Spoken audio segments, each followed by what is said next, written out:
Welcome to PresentERs. Tonight is the 40th presenter session, and I am pleased to introduce Professor Kunihide Sakai, one of Japan's most influential voices in English education and the founder of the extensive reading teaching known as Tadoku.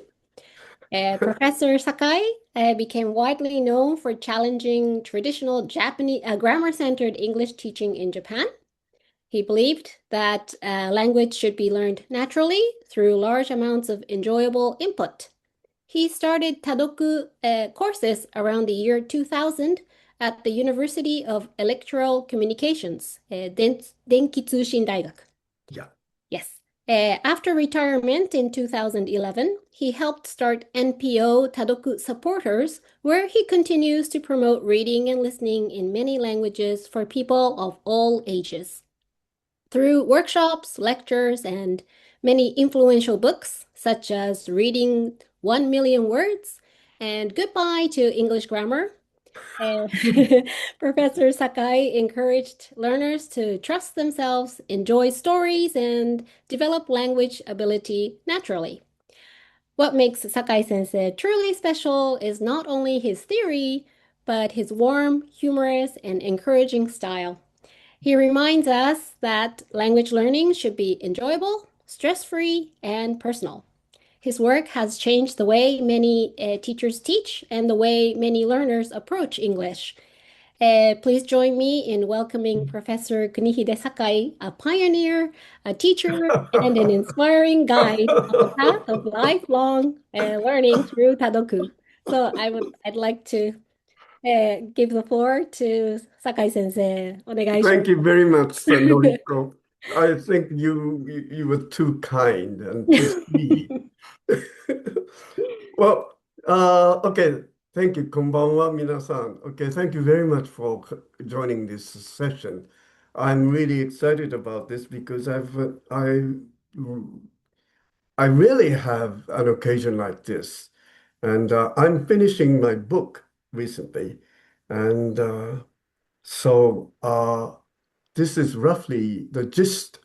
This evening's talk is going to be roughly the gist of what I'm going to publish in maybe 3 months, 6 months time. And I'm really worried and excited to have reactions from you. And well, how do I go about it? The共有, sharing. Okay. So, okay, this is my ちょっと待ってくださいね. Right. できた。Okay. Right. Okay. I hope you're watching this. No, this one. Right? Okay. If you click on the, okay, we go next to the next slide, I see. Okay, the title is Graded Readers Are Out and YouTube is In. Well, that's roughly what I'm going to talk about, but wording is a bit harsh. Graded readers are not exactly out. It's just, well, give the center stage to YouTube. Graded readers will be always there well, in the periphery. That's what I mean by out. And YouTube is in is also problematic because it's not only, of course, YouTube, but I'm thinking of picture books with audio recording and well, TV dramas through Netflix and other things that has both the picture, sound, and sometimes, well, letters, characters. Okay, so that's a little. Okay, thank you, my friends and friends to be. And so, since you are going to be your friends or you're going to be my friends, I think it's only fair to warn you here that you have to buckle yourselves. You have to fasten your seatbelts because you're in for a big adventure or surprise, possibly. It's going to be rough, tough, and quite bumpy ride. So I have to warn you that. And you can always sign out uh, from my from this talk. So please feel free when you have had enough. Okay, uh, this is going to be a big adventure because two reasons. Uh, One of them is my English, and the other is my too long experience. Okay, my English, which is decidedly Japanese. It has Japanese accent and we sometimes often weird word choices and quite often strange structures. Sometimes I can't finish my sentences. And all in all, what you're going to hear from me will be choppy, stop and go style, and could be very, very jarring to your ear. That's my honest truth. Okay. So, and I'm going to, someone mic is on, and I think it's coming. Okay. I'm going to talk about Tadoku, and you can, well, read or listen, or you can read extensive reading when I say Tadoku. But that's part of my poor English. You see, about, well, 20 years ago, I made I made a speech to the English faculty, which had four native speakers of English uh, in the faculty. And I had to make this speech in English, and I talked for maybe 5 minutes about how I should have a little more budget than usual the year before. And I talked about, I tried, I repeated extensive reading many times. When the meeting was over, uh, one of my colleagues at the Denki-Tsushin University in the faculty from Australia asked me, Sakai-san, what do you mean by excessive reading? And the, since then, for maybe 20 years, I'm always very, very nervous about the pronunciation. And I cannot say extensive reading without being very, very self-conscious. So I say Tadoku, but that's not the only reason why I say Tadoku instead of extensive reading. I do hope I can make it I think Tadoku and extensive reading are two quite different things, especially at the fundamental level. And I want to make this point, well, by and by, towards the end of this talk. And I do hope I can make it up to you with the content. I want to make, well, my English is poor, but the content, well, will make it up to you a little bit, at least. That's what I hope. You see, my poor English is not the only thing that I have to warn you against. My experience too. By way of a bio, this is what you read here is my uh, well bio in a nutshell. And please notice that each word, every time teach comes into this into my talk, it's it's in quote unquote, and that's because you see, in 50 years since I started teaching, I lost I lost my faith in teaching, belief in teaching, little by little, and I am completely against using the word teaching or teach in any classroom. Okay, so it's 50 years. That's my career. That's my whole teaching experience. And it's going to put in 20 or 30 minutes. And that's a challenge, a real challenge. So this talk will be bumpy because of this big challenge. And this talk will have lots of holes, gaps, inconsistencies, and chasms as well. So I thought for a long time, actually, for 2 weeks, I thought and thought and thought, and I decided to present to you first two images. One is a barrel. You might not thought this was a barrel, but this is my mouse art, and it's a barrel, whatever you think it is.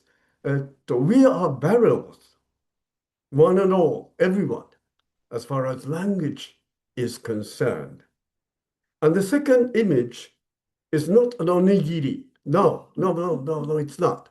It's an iceberg. Language is one big iceberg. That's my maybe the biggest topic of this evening.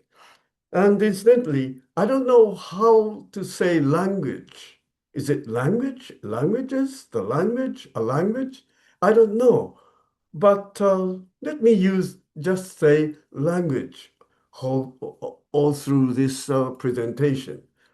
Okay, the first image. Are we barrels? Yes. You can see, well, I think you can see what this is. That a blue thing, that's water. You put in a barrel. You put water in the barrel. The barrel is yourself. You put enough amount of water, it pours out. Okay?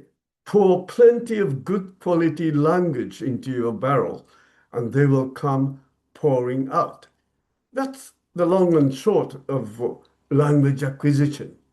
That's what I think is the reality. Okay? But you must be questioning, what does plenty mean and what does good quality mean? Okay, how much is plenty? How much is enough for the water or for English or Japanese to come out of uh, the barrel of its own? Okay, babies' barrels are small, so they come out, they start to, well, I mean, the water you put in that small barrel of babies can come out rather quickly. But sadly, grown-ups' barrels are huge, and it takes a lot of, well, English so that it comes out, well, or pour out of its own will.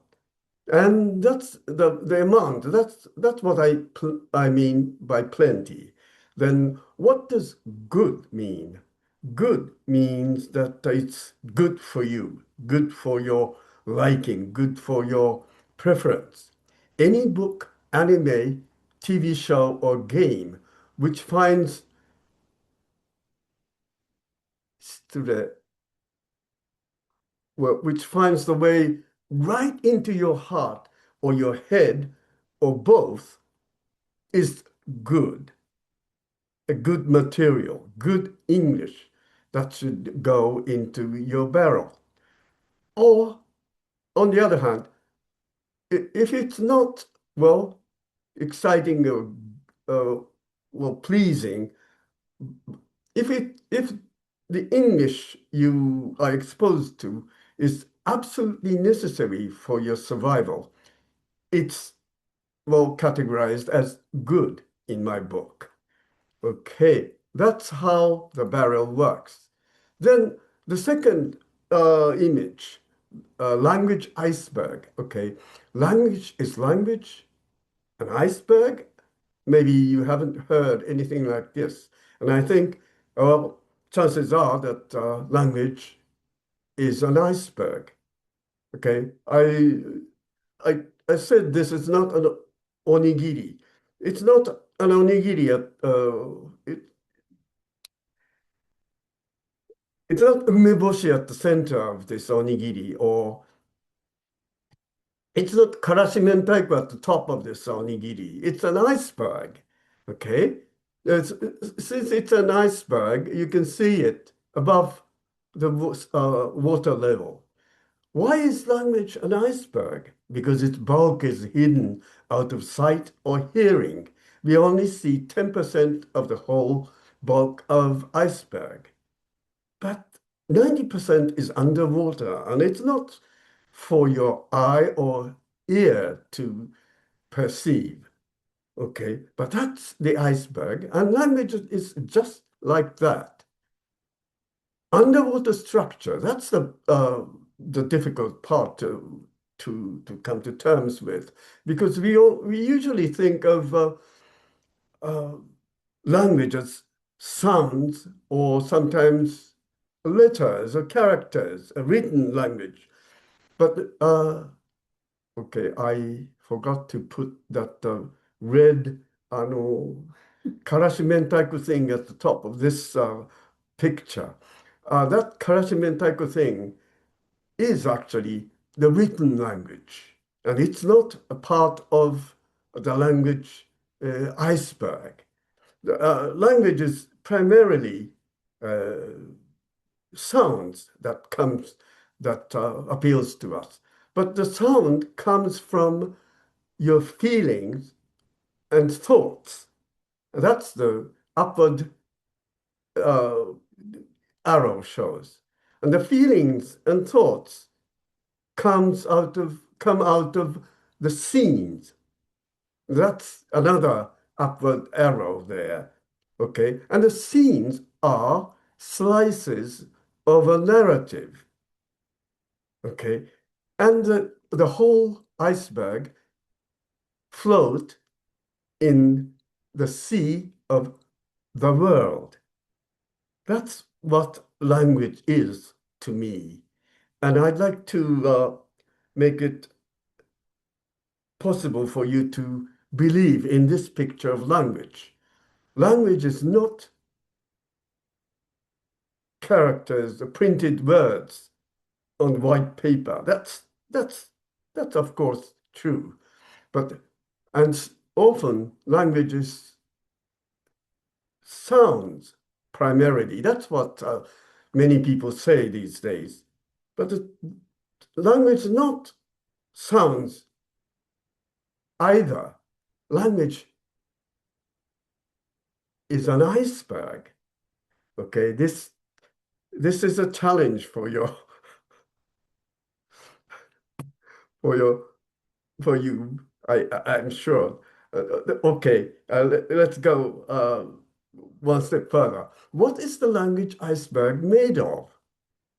Language icebergs are what ordinary icebergs are made up of frozen snowflakes. I'm not quite so sure about this, but let's say they're a lump of frozen snowflakes, okay? Then the language iceberg is made up of sound swells. Language iceberg was a new, well, idea for almost all of you, I believe. But there's another strange neologism, and that's swells. Okay?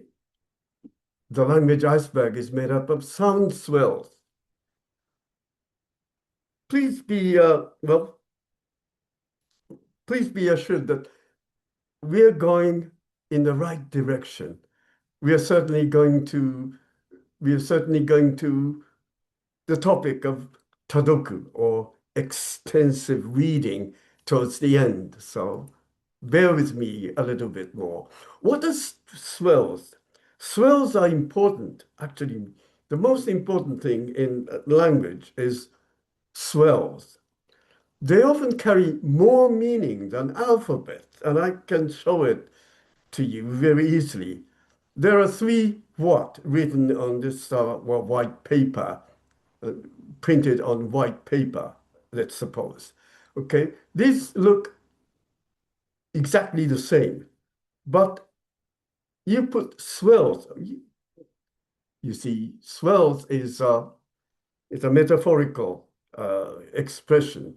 It both includes intonation, rhythm, and also, well, well, how much feeling or thought put into it. Okay, the first what is the most usually we hear most often.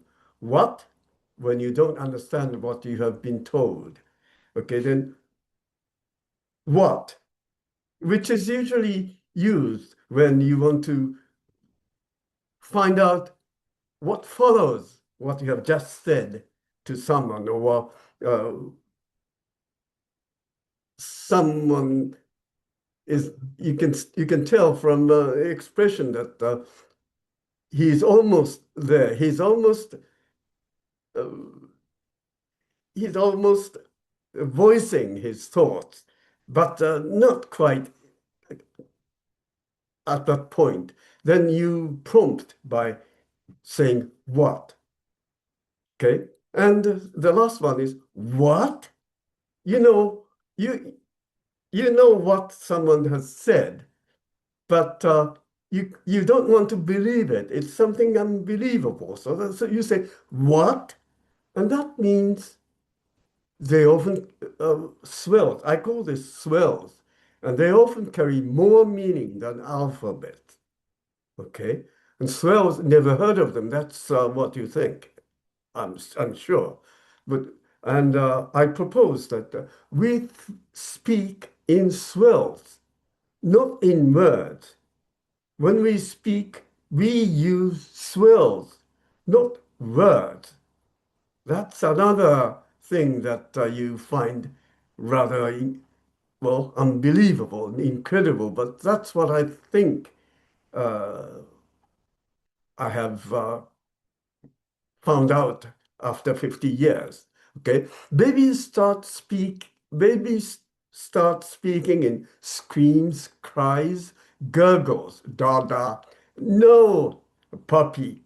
That's, well, let me say for the time being, one word sentence. That's what usually these small utterances are called. But I don't believe in words. So that's one, one swell, the shortest swells that uh, human beings start to use in communicating. Then the size of the swells gets longer and longer. And until at 5 years of age, average swells are 5 word long. Okay?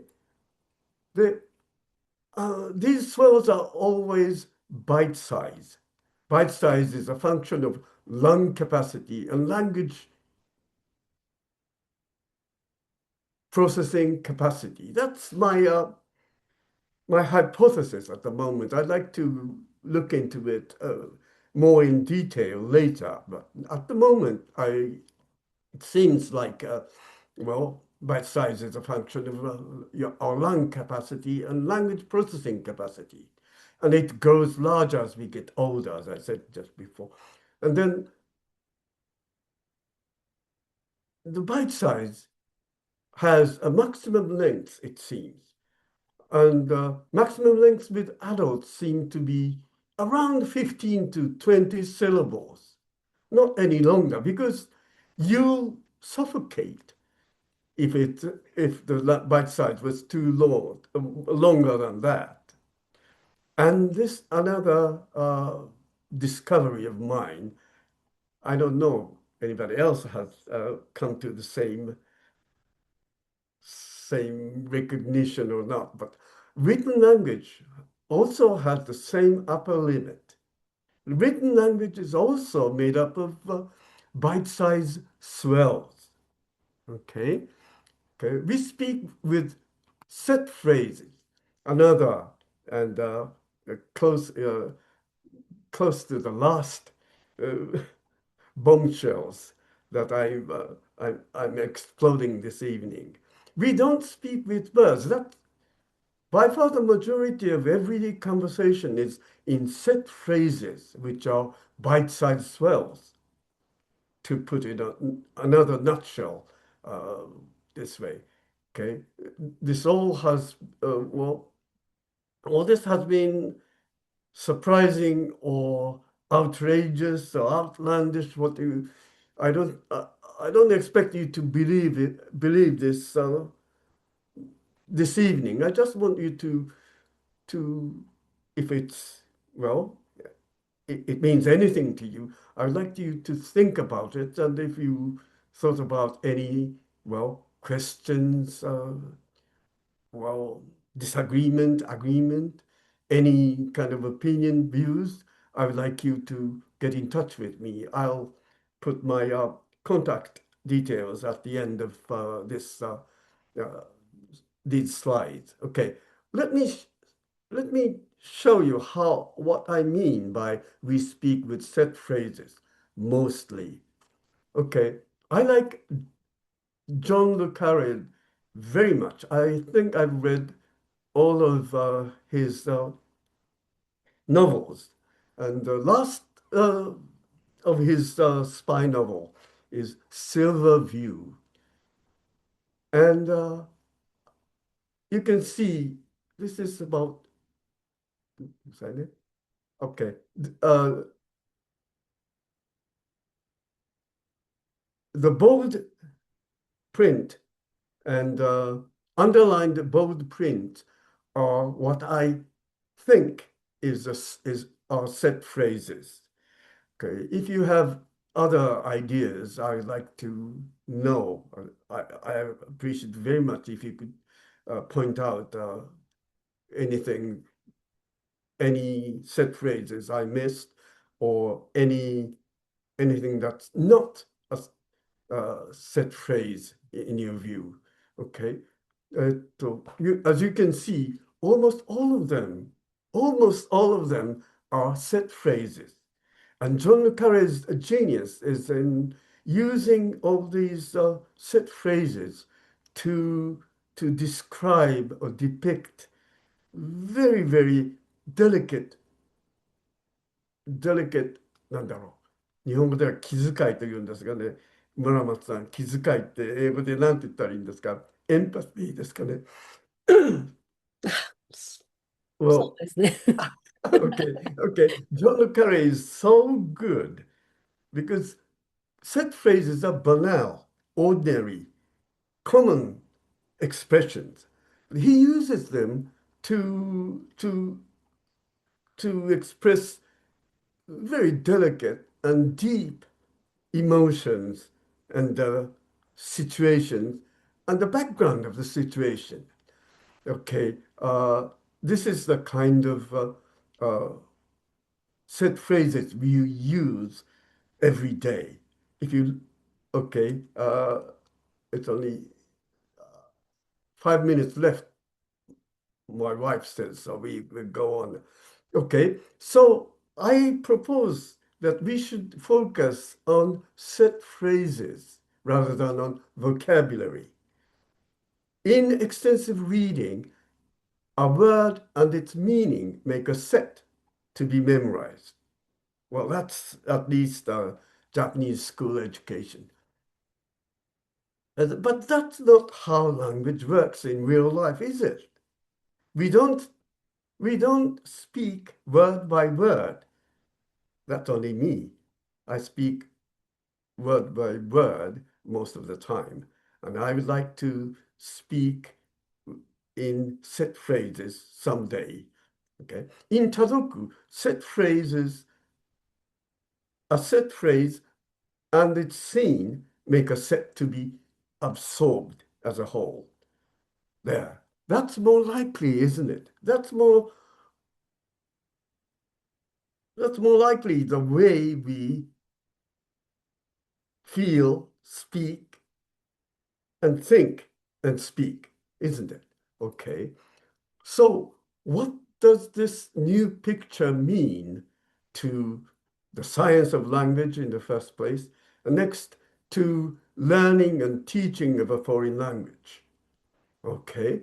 To first, to the science of language, I think the science of language should change from word-based linguistic, which is all of the linguistics from Saussure, Chomsky, anyone uh, I have looked at.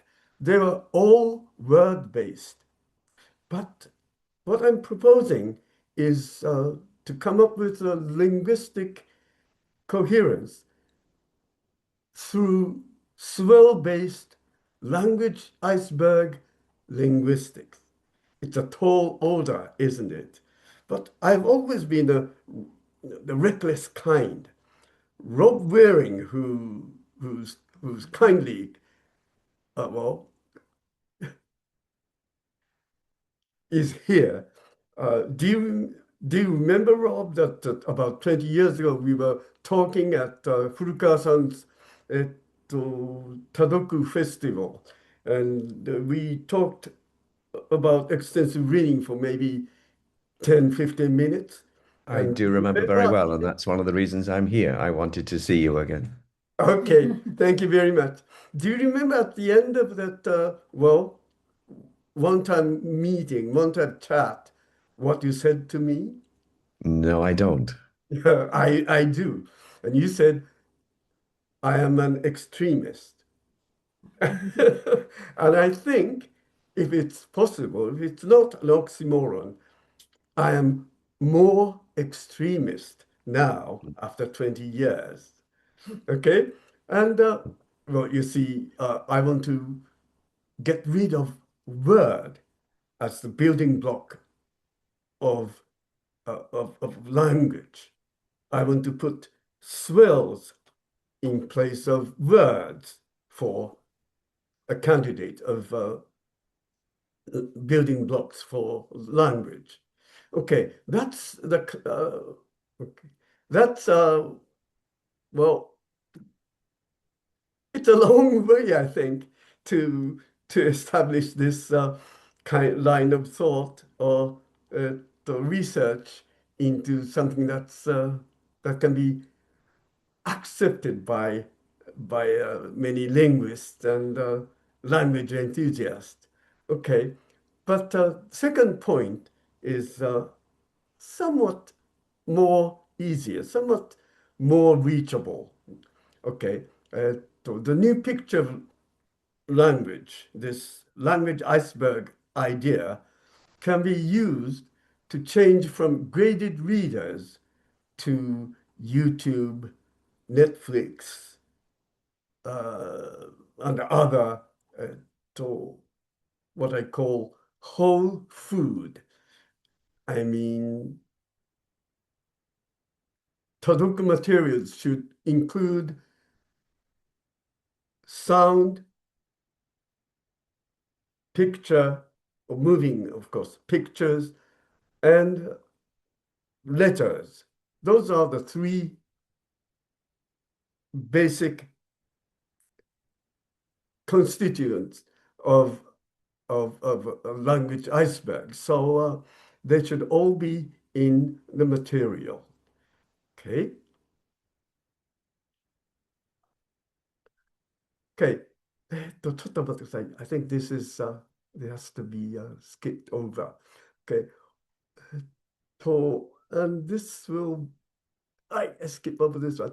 Okay. As a conclusion, I said in the first, at the first, I said Tadoku is quite different from ER, extensive reading. And this picture is a typical image which shows the difference between ER and Tadoku. Brown bear, what do you see? Okay, what do you see in this picture? Because it's almost 40 minutes. So let me go ahead. Okay, this is called, this picture shows us one of the magic moments in a Tadoku classroom. Okay, where's the teacher? There's, you don't see a teacher. Do you see pens and notebooks? No. How about dictionaries? No dictionary is seen in this picture. Looks almost like in a library, isn't it? Tadoku is, and I hope extensive reading too, is ultimately is simple reading. They are enjoying, this picture shows students, no, not exactly students, they are just ordinary people from outside Japan trying to learn written Japanese. Once they get together once a week in Shinjuku, and they what they're reading is actually Japanese graded readers. The one on the wait, how do I go back? Okay. The one on the far right, I think he's reading Ghibli film, one of Ghibli anime was made into a cartoon style. Okay, and okay.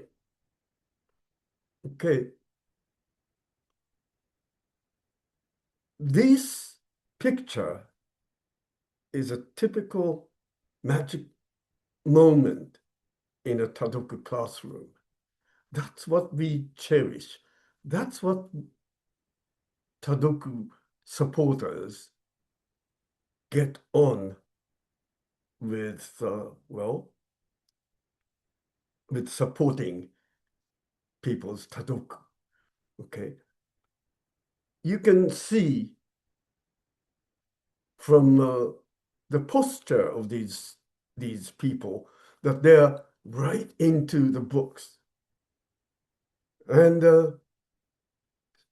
when this moment comes, you don't dare speak.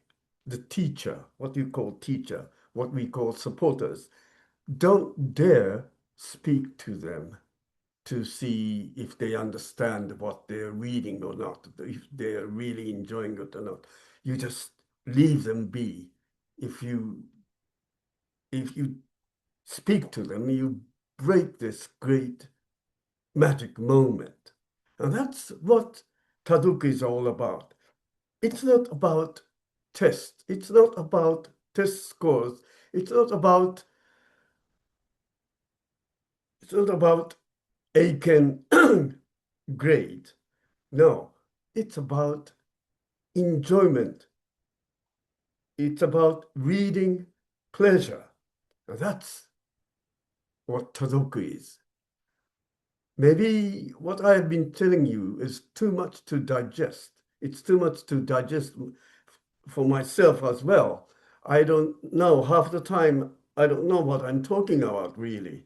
They're almost always with question marks at the end of my statement in my head. Okay, maybe your head is swimming, if not actually drowned.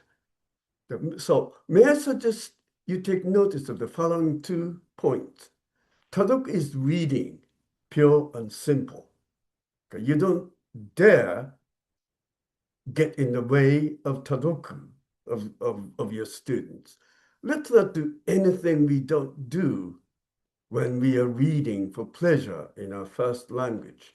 You don't ask them how much they understand. You don't ask them they understand each vocabulary. That you don't try to find out what percentage they understand or what kind of vocabulary they have. And Tadoku, the first goal of Tadoku is 5-year-old English. through pleasure watching, listening, and speaking. For 5-year-old prowess, please search internet for 5-year-old speech, 5-year-old sentence length. For example, I'm not click on this link, but I'm going to mail you this whole slide if you want, so you can check later. Okay, our goals for the time being for adults, it's 5-year-old English, and with the help of grown-ups experience and insight, that makes a reasonable abilities, skills in English for us Japanese. Okay. In a few years' time, there will be many 10-year-old kids born and raised in Japan whose English is equal to 10-year-old returnee kids or 10-year-old native speakers, 10-year-old kids of, native speaking parents. Okay, and the sample of this girl is here, but I go. Okay, this is the end of, of my presentation, and its contact info is this. It's simple. Questions, views, and opinions to Sakai Kunihide at gmail.com. And request, okay, that's misspelled. Okay, request for these PowerPoint slides if you have any. I'd like you to write to me too, Sakai Kunihide at another misspelling, gmail.com. Okay, so it's the same thing. Okay, thank you very much. Thanks for your patience. Thank Back you very back to much. Noriko then. Thank you very much, Sakai sensei. Well, have we had lots of comments in the chat. Is that right? Okay. But for no, among the audiences, anyone have any questions or any comments? Yes, please feel free. Anyone? Yeah, I do have a question over here, which is not super closely related to the talk, but it is related to Sakai sensei and his work. Okay. So I have done some Tadoku myself for Yes. Japanese language All right. Mhm. using the NPO Tadoku Supporters website with all of Yes. the free readers on there. Yes. Thank So you. all of the level 0 and Mhm. all of the level 1s, I've Mhm. read all of them. Actually, I want to share my screen Mhm. pretty quickly just so I can show everyone what I'm talking about. Mhm. So everyone understands. This is what it looks like. This is the tadoku.org webpage. And all of these books on here are free. That's great. They look like this. So Thank when I you. read these, this is my favorite one, the Chihuahua Hanaske. Love this. But when I read these, I was kind of floored by the quality of these publications. And I feel like of all of the graded readers that I've seen for Japanese or English, Mhm. these are kind of my favorites. I really like how cleanly they are put together. Yeah. And what I some wanted of to the- ask is, could you please share a little bit about the production of this series? For example, how Okay. did you source the authors? How did Mhm. you set the standards? How did you do the grading? And this kind of thing. I'm very interested in how these were made. Okay. Here's Amano-san. Do you see it? Do you see her? No, she's okay. She's on the board of directors at the NPO Tadoku Supporters. She's certainly in a best position to answer your question, but she doesn't want to.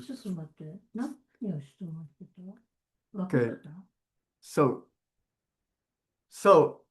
Mr. Linton, will you repeat the question again so that Aono-san can catch it and answer in any way she can? Yes, of course. So the question is, could you share something about how the series was produced? For example, how did you find the authors? And how did you set the standards for the publication? How did you organize the grading? じゃあ私 Good が point. Okay. セミナーをやっている、それからわかった。Okay. 会員の人と一緒に NPO Tadoku Supporters has a worldwide seminar once a month, 2ヶ月に once in 2 months. And those supporters of Japanese Tadoku who are interested in creating Japanese graded readers come together online and well, they have a very, very good time talking, well, about how to improve certain text and certain pictures. Okay, 全部 is that right? Okay, 全部 okay, ボラン that's ティアでやってます。 they're all volunteer, but volunteer participants. I mean, no one's paid for these kind of sessions. Okay, does that be okay for now? Yeah, thanks very much. Okay, thank you. Any other questions from the audiences? I understand you can't think of a question because this is well, I've been thinking about this for 25, 30 years. Okay, Rob Waring-san, どうぞ. Hi, thank you for your talk. You mentioned your title is quite provocative and sort of, obviously YouTube is going to take over and graded readers are lesser. And I get your point that you're saying graded readers are not going to disappear. I'd like you to comment a little bit on whether you think that schools do need to allow students to watch YouTube and various other videos in the classroom. Do you think that's a productive use of time?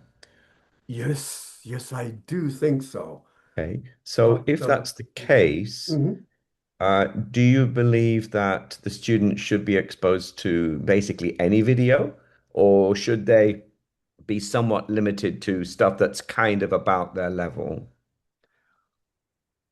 I had not enough time to talk about grades or levels, but as I have lost faith in teaching or teachers, I lost faith in grades and levels as well. So basically anything that's not harmful to their, well, psyche and their estimation, Self-esteem? self-esteem. Yes, that's the word. Okay. So there's certainly a limit, and there are some, of course, some harmful materials on YouTube or on the internet in general.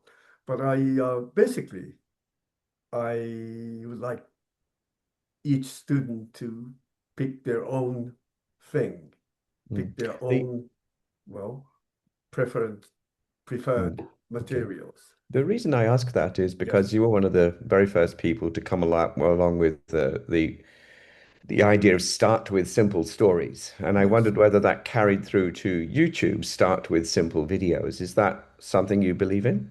Well, that's a very, very salient point. And I wanted to make that point too in this talk, but I had no time. As I said just now, I lost faith. I first believed in grades and levels. Every student at Denki-Tsushin University should start with a level 0 or stage 0, then go on to 1, 2, 3, and so on. But watching my kids acquiring Japanese and watching many adult or grown-up Japanese people getting more proficient in English through Tadoku, I slowly began to realize that it's not so much as it's not grades or levels or the degree of easiness or accessibility as much as, well, good quality of the material, good in terms of your heart, your brain, your living. That's a lot more important. 今、well, グレイさんが、well, してくださった。Well, the question is so important to me that I have this book here. I started to, this is the, rather, this book is the first one. This book is the first example that made me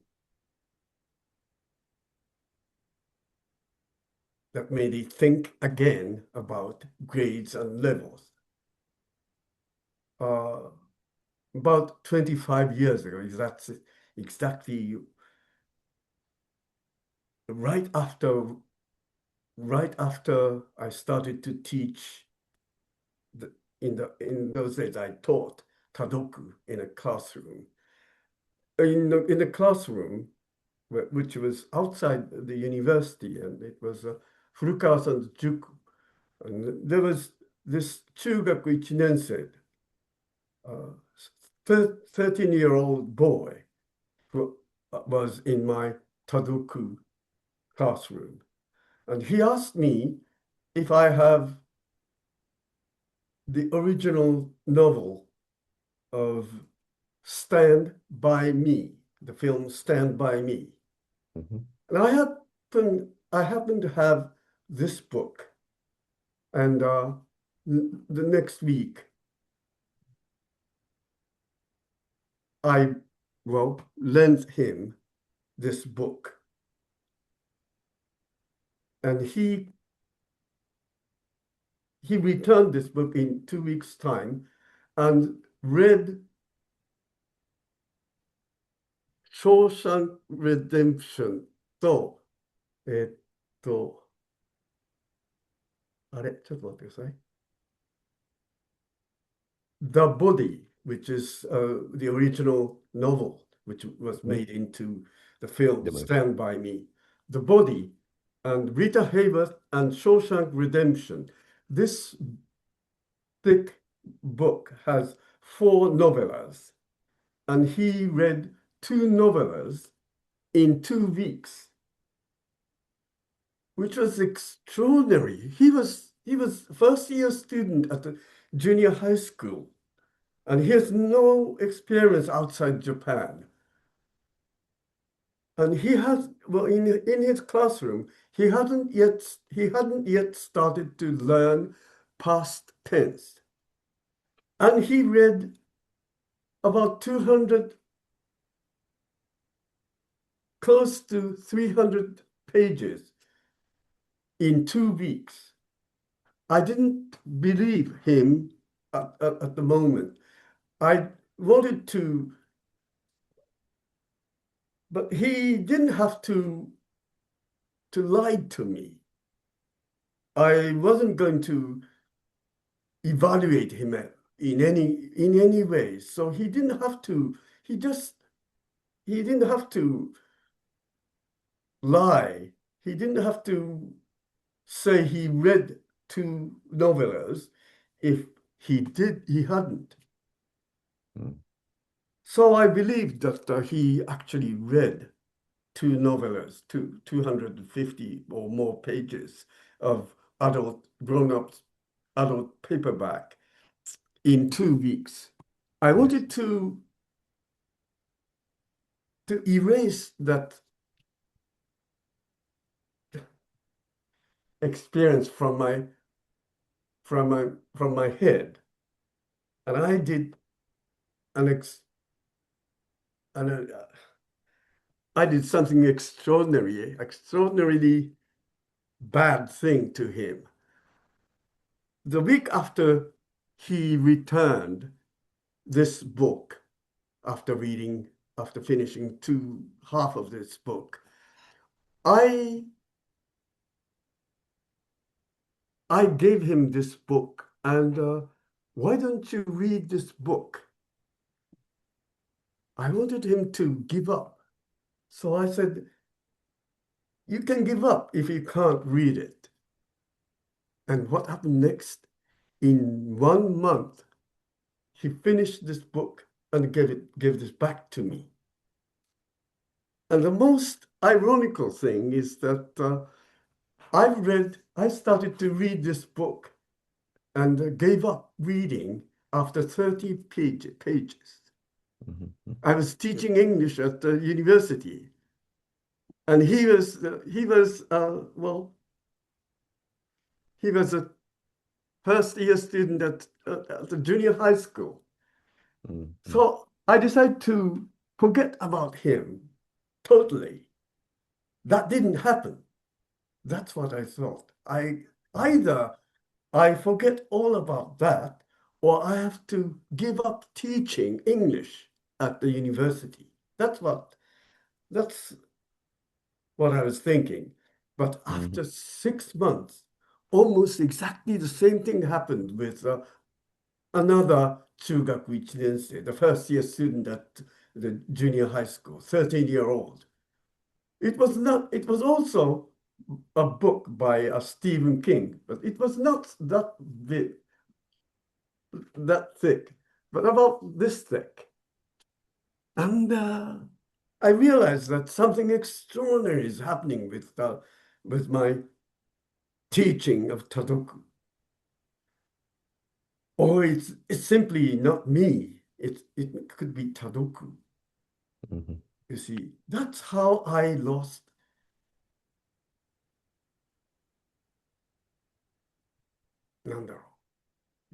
preference, Faith. liking, love is more important than levels.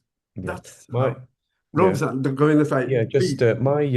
my PhD supervisor, Paul Mira, who's a vocabulary expert, Yeah. also said that one of the best ways you can learn a language is just to pick up a book you want to read in that foreign language, struggle through it, and your English will be great at the end. But he also said that you need monumental motivation to do so. And as you said yourself, you gave up, right? So I think it certainly can be true for some students. But unless you feel the need, unless you feel the strong desire, and you've got the strength and the resilience to push through, I think it would be very hard for many students. But I certainly see that it can be very successful for some students. I'm afraid I have to disagree. You don't have to, you don't need resilience, you don't have to struggle. That's exactly the thing that I am rather against.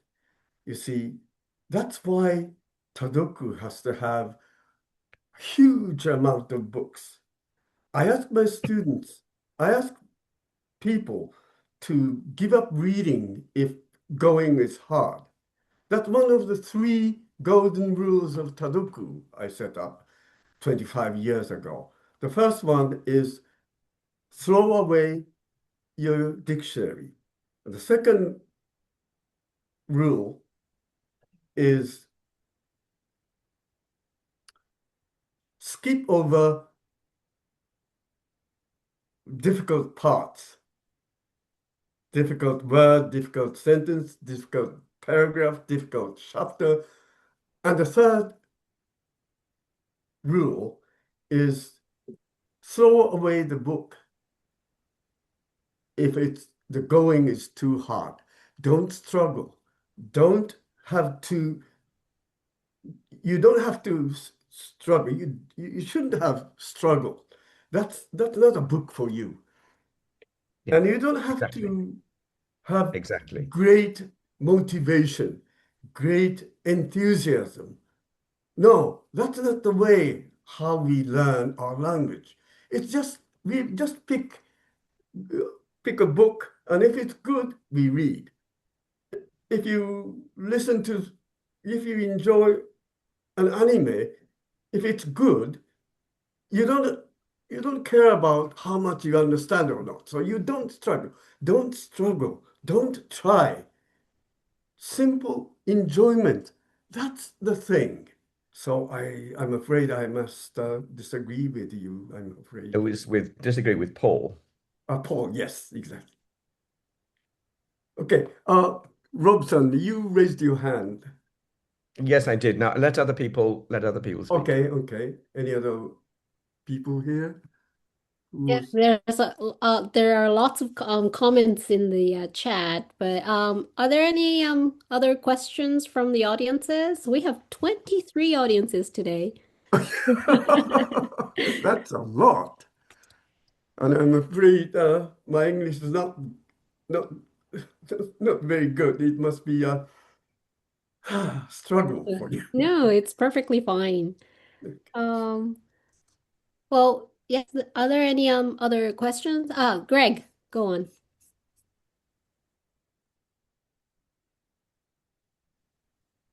I think Yes. I think one of the problems or challenges Mm-hmm. is that many of us work or spend time in a context similar to what you did, Mm-hmm. where the simple time on task Mm-hmm. is not ever going to be enough for much language to be learned. No, I don't think so. And There's the enough time. sad part Yes. seems to be that institutional curriculum are Well, exactly. giving students Mm-hmm. grades, points, passing Mm-hmm. for Mm-hmm. some participation. Mm-hmm. And at the purest level, we would Yeah. like to hope that we're doing some language instruction, that Mm-hmm. some activities might Mm-hmm. create an atmosphere for Mm-hmm. learning to occur. Mm-hmm. But at some point in time, the sad state for many of the institutionalized deliveries of education, Yeah. which you would like to cancel out being called teaching, Mm-hmm. is about kind of passing time successfully and Mm-hmm. not doing any harm to the Mm-hmm. student's psyche, as you described. Yes, yes, exactly. Do you have any advice Yes. Yes, I for do. that pessimistic Mm-hmm. outlook to the Mm-hmm. institutionalized Mm-hmm. environment Mm-hmm. many of us might be working in? Mm-hmm. I understand. Actually, that's exactly roughly the relationship between me and institutional teachers, I'm sorry to say. Well, in my 25 years as Tadoku teacher or supporter, I tried very hard to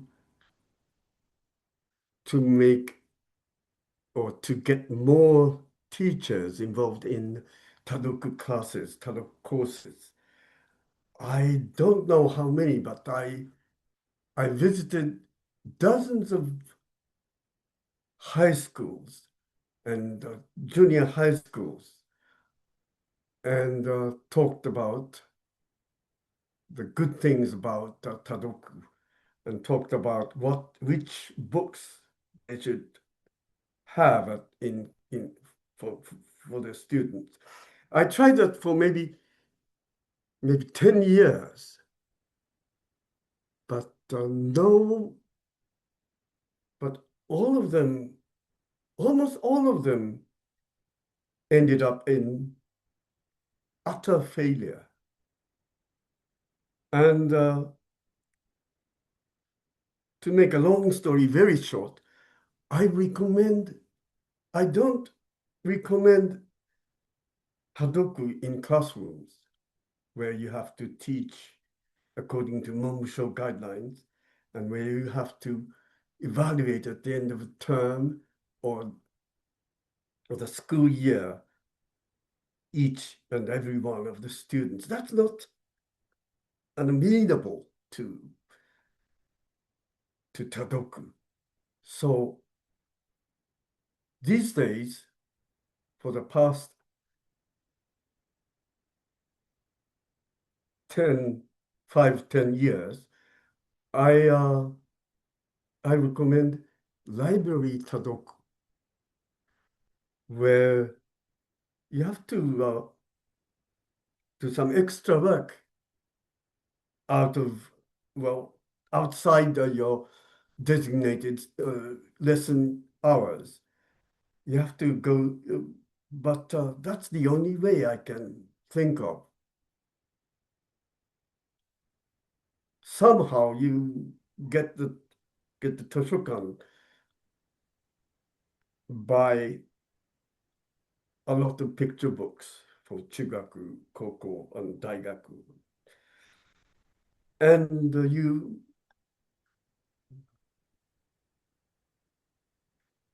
you keep a scheduled meeting in the Toshokan, in the library, for willing students to come and enjoy picture books. It's rather small step, but it's very, very satisfactory, very, very satisfying. I mean, you'll see your students grow every day or every week almost. You sometimes hear expression like when the weather is so agreeable, so good, you can hear grass grow. But you can watch students grow in a Toshokan or library Tadoku. I'm afraid that's the only way if you're in Japan and teaching English to Japanese students. I love that. I love that summary. And being that community partnerships are one of the primary things being promoted for those of us working at a university, That's and good. that you're mentioning junior highs and senior highs connecting through the library, I'm going to start a project like that with some local schools, Good luck. because the other expression you used was the willing students, Yes. and I think it's a great opportunity to provide them a chance to soar versus pulling along the ones who are not so motivated or willing to participate, and that will provide new energy for me. So thank you. Right. One thing, 急いで、start small, but you see students grow very quickly, and those students will bring other students. Start slow and grow steadily. That's one other advice I can give you. Can I And just I jump wish you in? good luck. Okay. Can I just jump in and just say one of the first things in the chat that I saw was a mention about chunking and how the language, the learning concept of chunking, how is that different from swells and what you have been saying? Thank you. Thank you very much for the question. I really don't know anything about chunk, but I can guess what the chunk is, and it might be very close to what I call swell.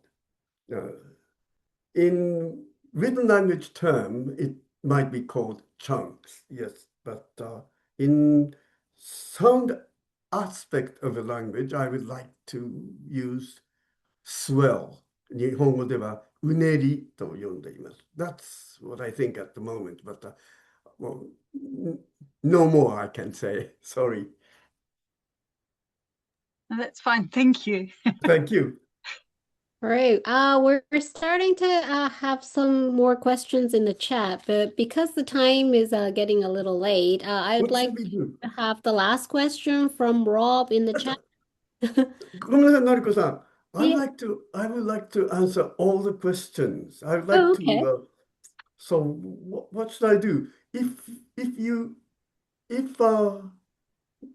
I don't want to, if I don't want to have your email addresses, so I would like if it's possible, I like to answer every question through Noriko-san.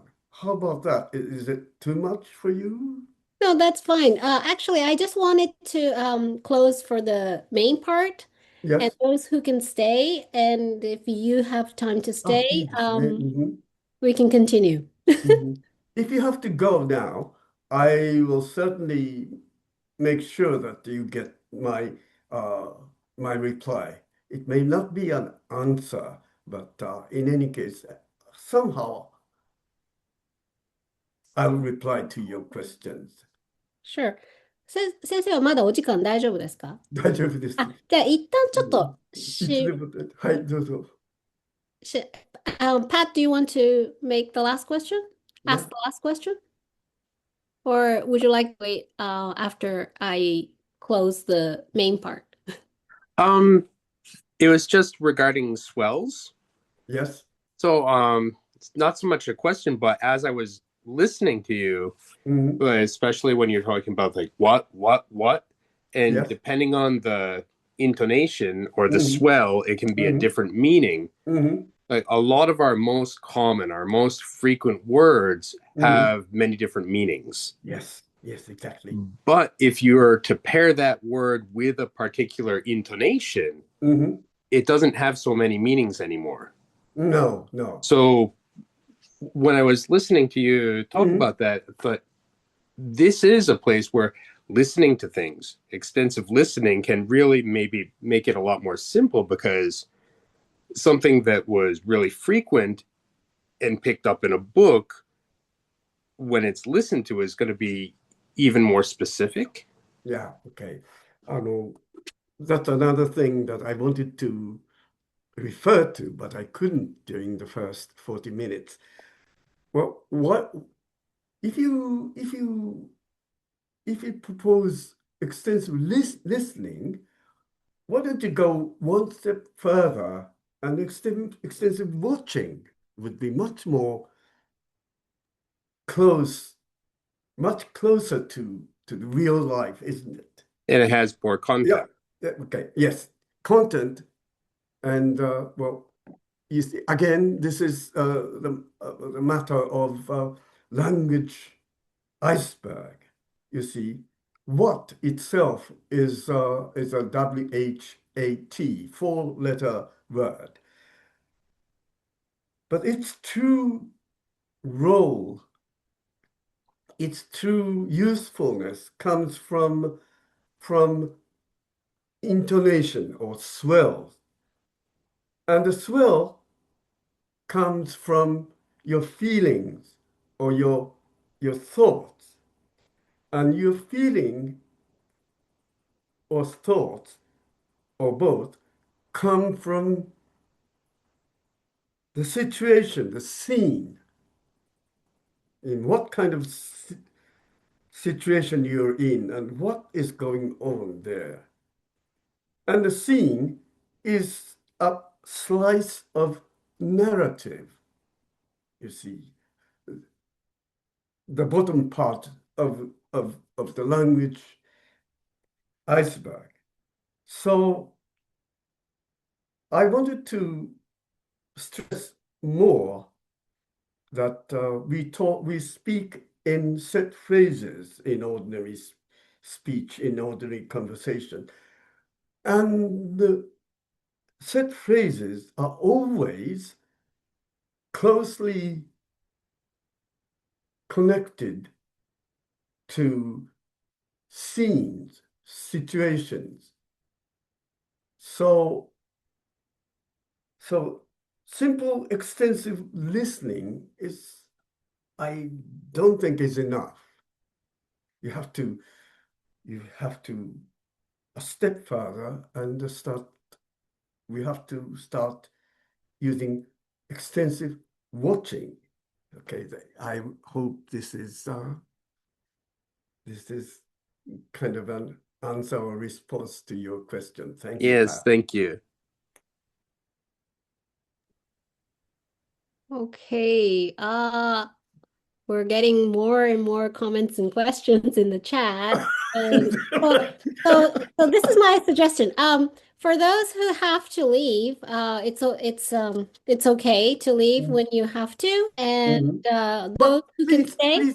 please leave your question or opinion or view or any kind of response in the chat space, please, before you leave. Thank Right. you. All right. So for those who can continue, we can Yeah, accept more good. questions. That's good. Yeah, why don't we work our way through what's happening in the chat, because there's quite a lot of conversation and talk happening in the chat. Great. So for those who posted the chats, would you like to kind of summarize your questions and comments? Yeah, I'm just having a look through, scrolling back to the beginning. When we're talking about, Pat put a nice picture of his students doing extensive reading last week, which is very, very nice, lovely space. Now, Chris also talked about teachers don't interrupt sustained silent reading, no multiple choice questions. So that was in response to what Sakai Sensei was talking about, with teachers keeping out of it. Then Rob, about ER as a pedagogical activity can also include follow-up activities based on the reading or listening experience, for example, discussion or writing. And he's put it down to be the big tent of ER, which is quite a nice way of putting it. Does that make us all circus clowns? I'm not quite sure. Then we have Kimberly talking about the Chihuahua Japanese reader is quite a popular one at her university as well, which is quite good feedback. That's good. And then Greg, I think, is that's what you were talking about before, I think, Greg, which talking about ER dealt with within an educational setting, not as a personal hobby. One of the barriers faced with objections raised against ER relates to time on task and reading, and how it takes up a lot of time. And so teachers try and capitalize on the comprehensible input and meaning-focused learning from graded reading. So I think that's a lot of what was talked about before. Then we went into Chris talking about the ungraded nature of YouTube and Netflix. And is this a problem? The fact that it is not graded content. And I think we've touched a little bit on that already. And Ed points out that Todd Boykins had a good talk at the Extensive Reading World Congress, which showcased a couple of channels with graded vlogs that have become quite popular in recent years. He says he can't remember the names. Does anybody have the names of those channels? Which channels? Yeah, so there are a couple of channels on YouTube that right. They have graded L2 vlogs. So I'm not sure if anyone can remember. I've seen them, and I also cannot remember the name of the channels. Well, actually, the homepage at our NPO has a list of animes and short clips for adults, about hundreds of them. So if you how should I? Okay, No, that's fine. We can look at the website. That's really good. Okay, please. Yes. So yeah, that's really good, and we can probably yes. find. You go to NPO Tadoku Supporters. ちらりとお見せします。どうぞお話ししててくださいな。I'd like you I'd like to find and show you which page I'm referring to. So, okay, right. Because that is definitely something that people have been talking about, which is the fact that it's not graded. So if you have some suggestions for content, okay. Okay, I think I have I'm going to show you Oh, how to go with share? Where is it? Okay, yes. Here it is. Okay, if can, あれどこ行ってたかな多読。right, right, okay. ちょっと待ってくださいね。Okay, this is the top page of a website. Here it says NPO Tagengo Tadoku or Tadoku Supporters. This is the top page. Then you go to Nihongo Tadoku, Nihongo, well, Japanese Tadoku page and the Eigo, or the English Tadoku page. You go to Eigo Tadoku page. But it's actually not a graded or なんだろう。特に So more recommended easier English. Is that kind of what you're? It's actually, yeah, and these are 字幕なし多感. Well, these are pages for Japanese learners to start watching films and YouTube clips in English without the Japanese subtitles. So these are the first step for those who have been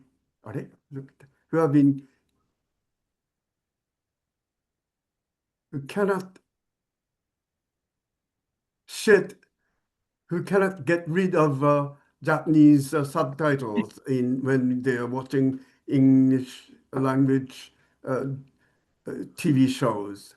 For those people, these animes for children, and there's another set of recommendations for grown-up.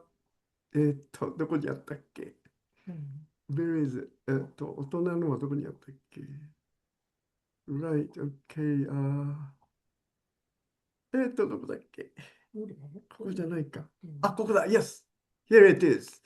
Well, these are mainly anime for beginners for 字幕なし多読 enjoying without subtitles.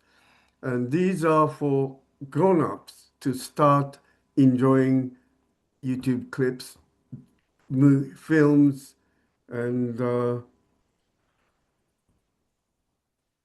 TV shows without subtitles. Here's Jamie Oliver. あれここでクリックか。これだ。そうです。ここです。ですね。はい。初めての字幕なし多感。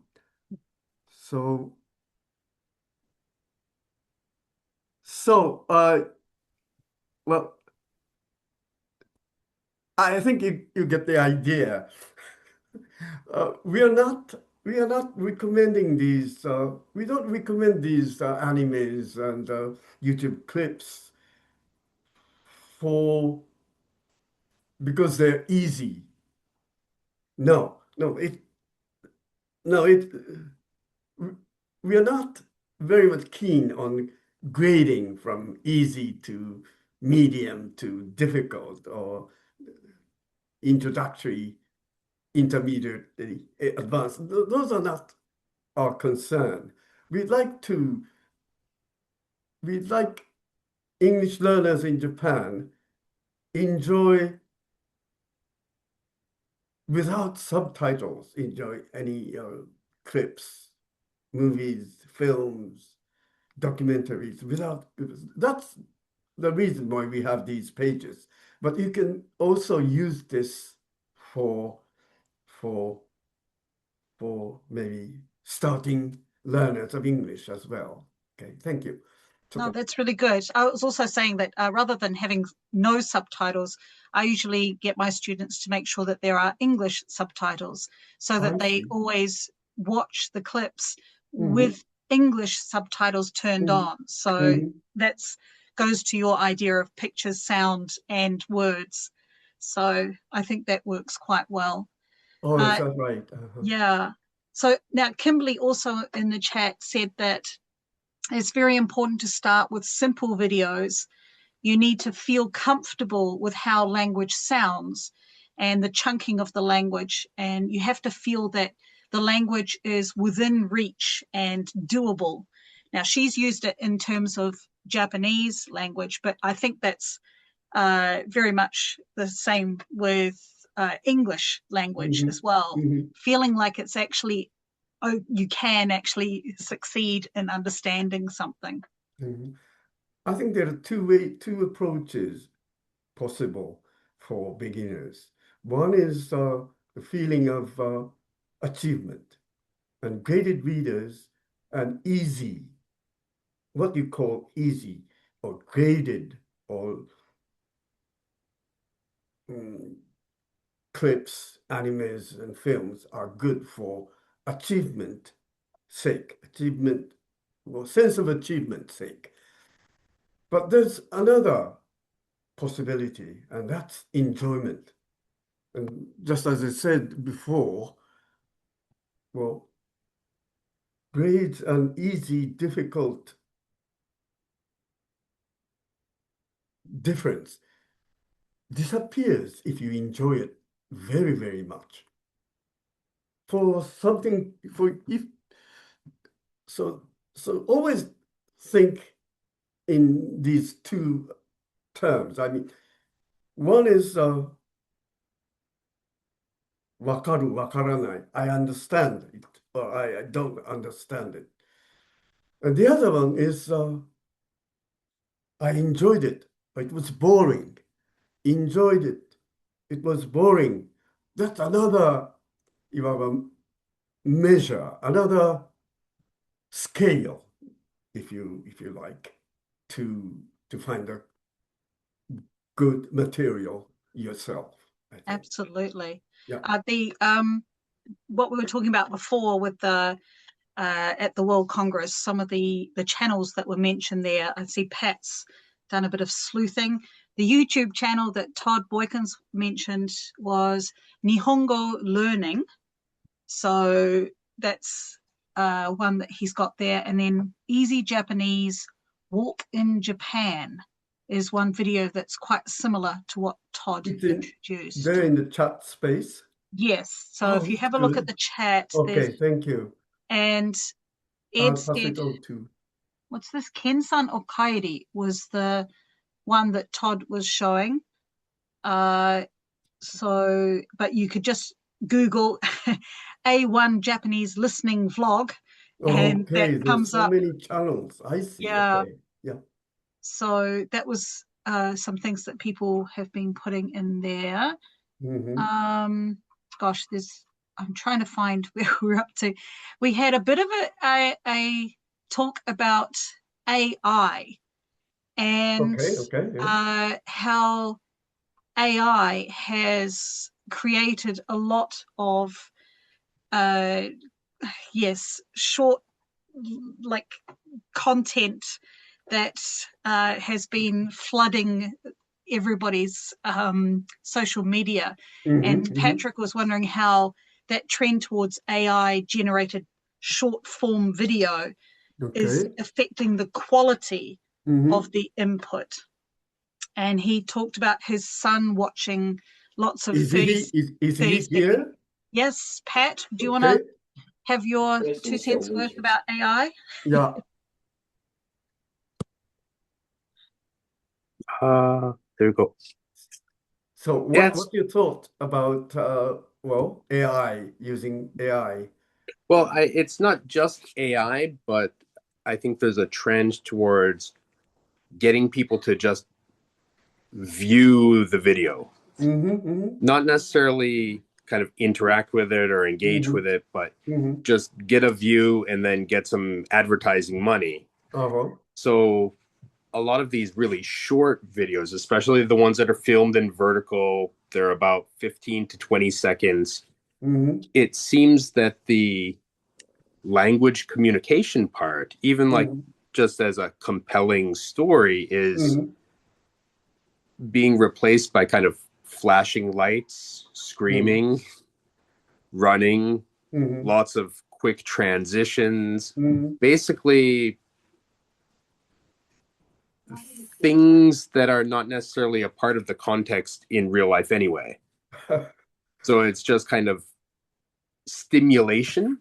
Uh-huh. And a lot of the language and like even the listening, my son listens at length, but it's just completely robotic AI voices. And I'm pretty sure that they're just scripts that are generated by AI and just churned in order to make hundreds and hundreds of videos. The Sounds term like a for it is chaos. called brain rot. Mhm. Okay, thank you very much. So I'm kind of like, I see there's a lot of long form or even medium form that I could see as being really helpful, but Right. like,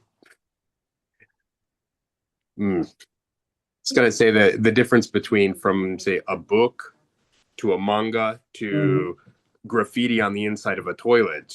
Uh-huh. So at what point is it still quality input? So that's just one of my worries right now. Yes, it's my worries. It's one of my worries too. And well, quality videos are different with each person who watches it. So it's early days, I think, now. And I don't have any concrete suggestions to to give at the moment. Sorry. Can I just say it's like Yeah.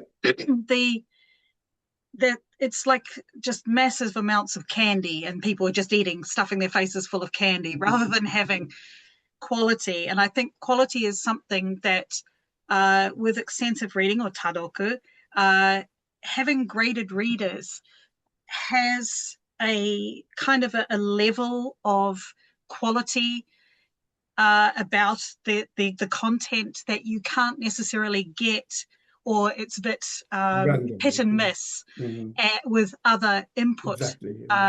So that's where the value of having a graded readers actually does provide you with that quality of input. And I see Rob is nodding there with me. And I think that's why perhaps even though words plus, sound plus the pictures is really good input, there's nothing quite like having a good quality graded reader or leveled reader, depending on, what you're wanting, to be able to get that quality into your language learning. So exactly. yeah. So yes, and he's written down here, there's a lot of evidence that reading or listening done in a system such as that presented by graded readers or leveled readers or listening activities has motivated students to read, watch, listen more, and that research evidence also show that students with lower ability benefit more from structured input rather than unstructured input, because little is remembered from one text to another if the choice is random. So yeah, that's from Rob. So yeah, but very good. So yeah, so AI, we went through that. We've got so much to get through here. I'm not quite sure. Please, Sakai Sensei, if any stage you want to just like go to bed, please let us know. Because we've got a lot of stuff here. But what you have said has sparked a lot of conversation in the chat. And I'm just trying to see if we can.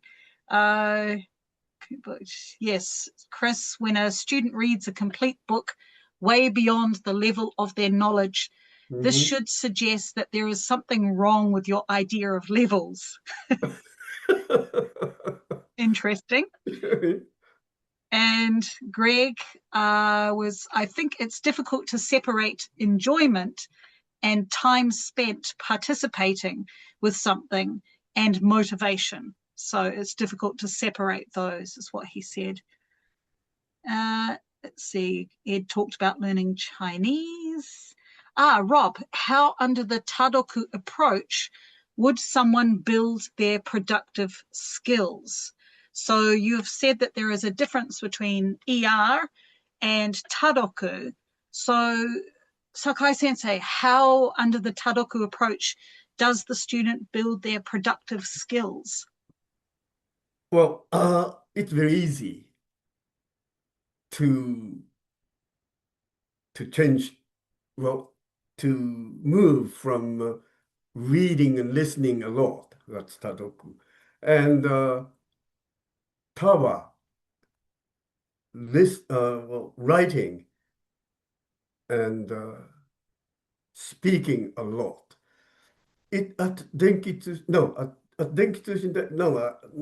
it wasn't so much at Denki-Tsushin Dayak as in NPO Tadoku. We have courses in Tadoku, in Japanese and in English, in Spanish, in French, and in Korean. Those courses are always coupled, always have Tadoku Tacho, to extensive reading and listening part, and book talk, or, well, YouTube talk, if I may say that. So there's always reading, listening part, coupled with production part. You sometimes write very short, talk, write down or talk to your neighbor in a course. So it's always, next to each other, I mean, receiving part and producing part. And I should have, given some time for that part too, but well, perhaps something for your book. Rush. Yeah. You're still writing your book, so perhaps that's something that could be included in what you discussed. It's going to be included, yes. The one thing that also Rob wrote in response to Chris's comment about when we're talking about predominantly using YouTube, one issue with learning predominantly through YouTube, podcasts, etc., is that spoken language, it's not the same as written language. So corpus studies show spoken language, whether you're chatting or even academic talks like TED Talks or podcasts, have a different grammar from written grammar. And also a lot of middle frequency words and low frequency words, often the technical vocabulary are not in spoken language. So reading is absolutely critical for upper level students, especially those specializing in one area. Yes. I agree with you 100%. Yeah. Okay, working my way through here. Let's see. Extensive listening, extensive viewing is the way forward or not? Was the question mark. I think probably yes to both of those. Yes. I mean, we're lucky we're in a situation where we can actually access those kind of things. Exactly. Internet has made a lot of things possible. And of course, Rob said Elio, how do you say it? Ello.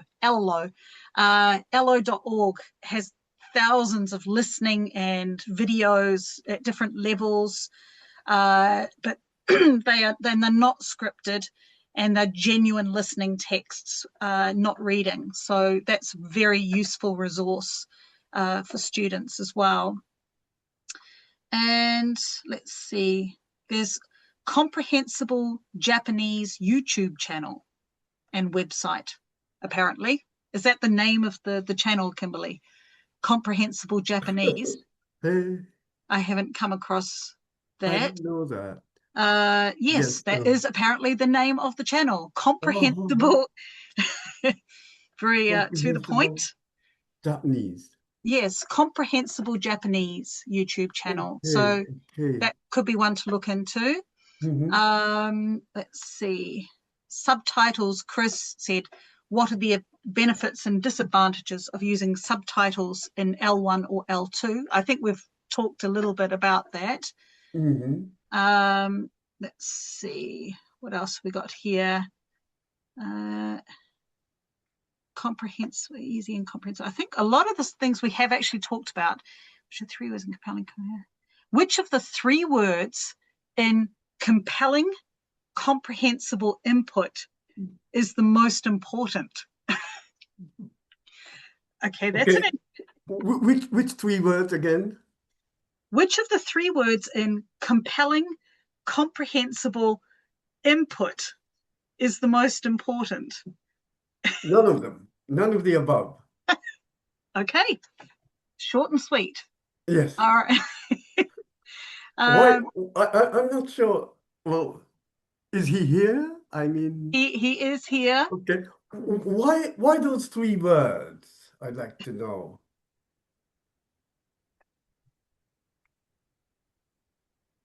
They're the 3 words that I think Krashen uses when he's talking about originally comprehensible input, but then he added in the word compelling comprehensible input. I see. Okay. Compelling means not exactly what I thought at first.